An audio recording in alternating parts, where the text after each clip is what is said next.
think I'm going to have to give you a 9. I give you an 8. Right, let's cut the bullshit. In all real respects, I wouldn't feed that to my dog. Very generous because it's a low score. 2. Finally, fellow competitor Andrew. I'm sure he'll have some words of wisdom. For me, it felt a bit like a party in my mouth. The only thing is, everyone was throwing up. Moving on. Time for the scores. Given that she almost threw up her own food, it's an impressive 63 for the high-flying queen of the Bombay omelette.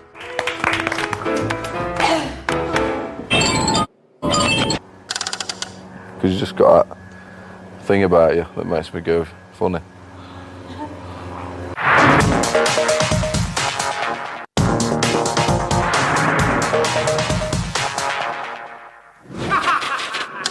(11:49 a.m). Some of the housemates are in the kitchen. It's been 11 minutes since Rachel completed her part of the Don't Come Dine With Me task. Oh, thanks for No, it's nice. From what you had, I can't believe you whipped that up. No, you did a good job for what you had. Presentation looked fabulous. I can't cook for shit. If that had been me that had to whip that up, I'd have been well impressed with myself, because regardless of what she had to use... Mario, let me have a go at your wing. I really can't cook at all. I didn't even know how to turn the oven on. I would have been a hypocrite to give her a 4, because I wouldn't have been able to do that. So I compared it to what I could do.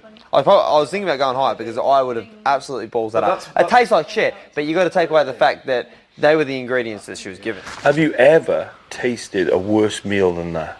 I'd rather have eaten that. I think there could have been worse ingredients. Put it that way. Steve has come to the diary room. Well, first of all, I hope you enjoyed your breakfast this morning, because I certainly didn't. You've got to give the girl a due. She made the best of what she had, but even that wasn't good enough in my eyes.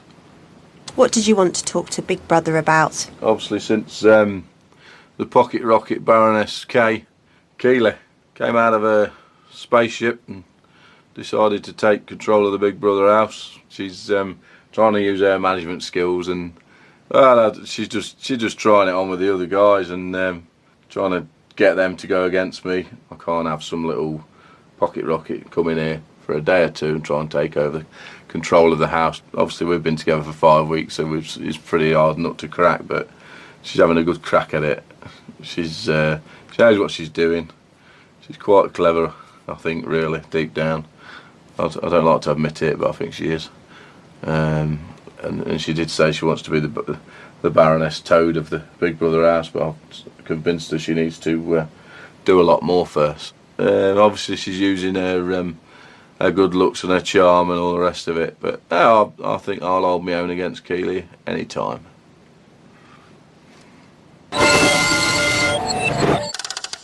12:41 p.m. Some of the housemates are in the nest talking about nominations. It's people that make me teas and coffees. How can I go voting with people that make me tea and coffee? It's people that's good. It's people that's good for me. Well, that's easy. Just vote for me, because I don't make you fuck all. To be honest, you should be the first one on my list today, because you don't really do anything for me at all. Nothing. Nothing at all. You should be top my list. Number 1. I've got 1, I just need another one. Can you imagine it like that? I'm going to nominate you because you don't do fuck all for me. New housemates Keeley, Andrew and Rachel cannot nominate or be nominated this week. I look like a pizza maker.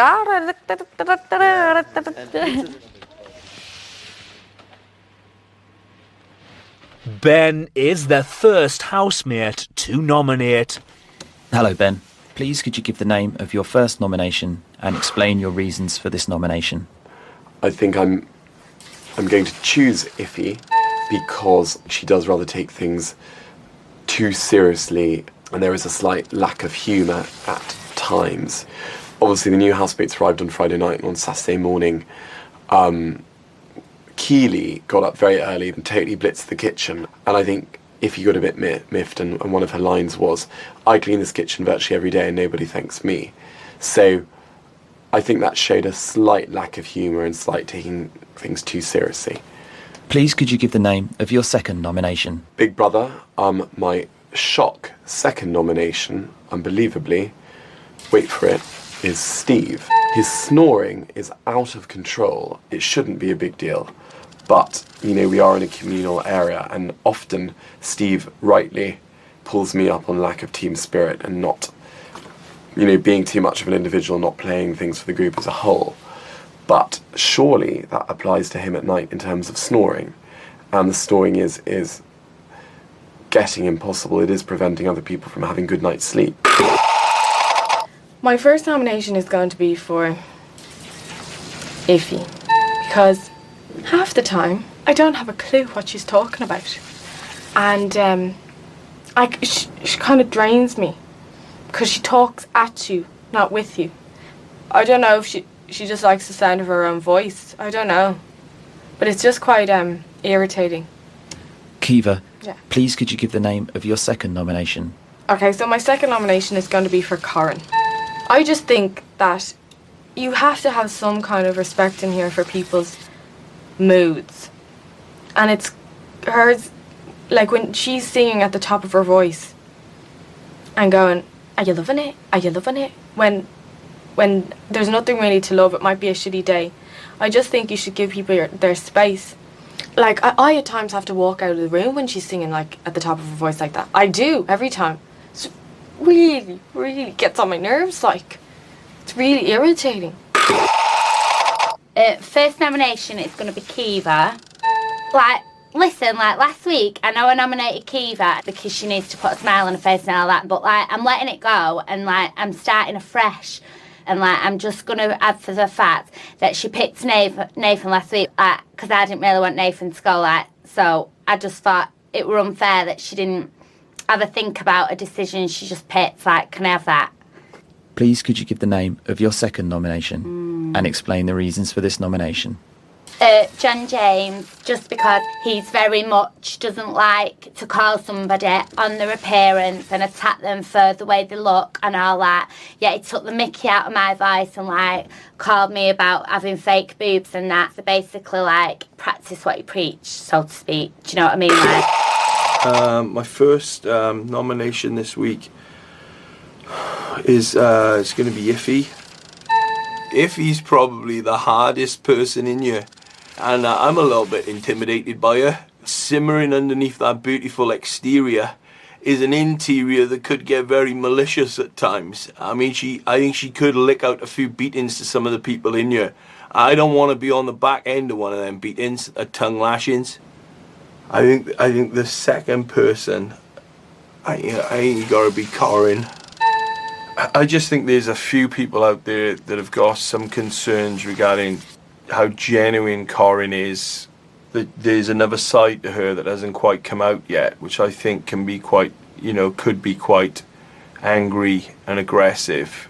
Now I think maybe with Corin, some things could come up in the coming days which are quite confrontational.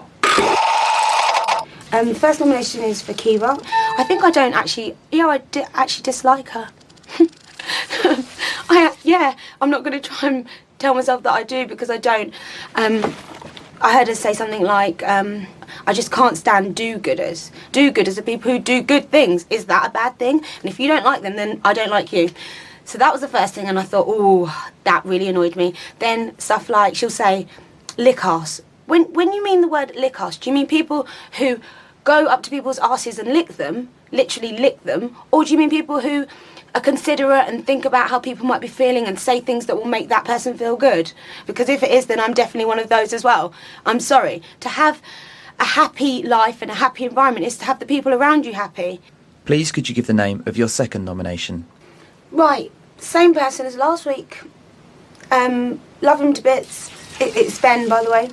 He has an inability to empathise with other people. He will never, ever be able to go, let me imagine it from your point of view. I'm baffled by him. He lives in his own little world.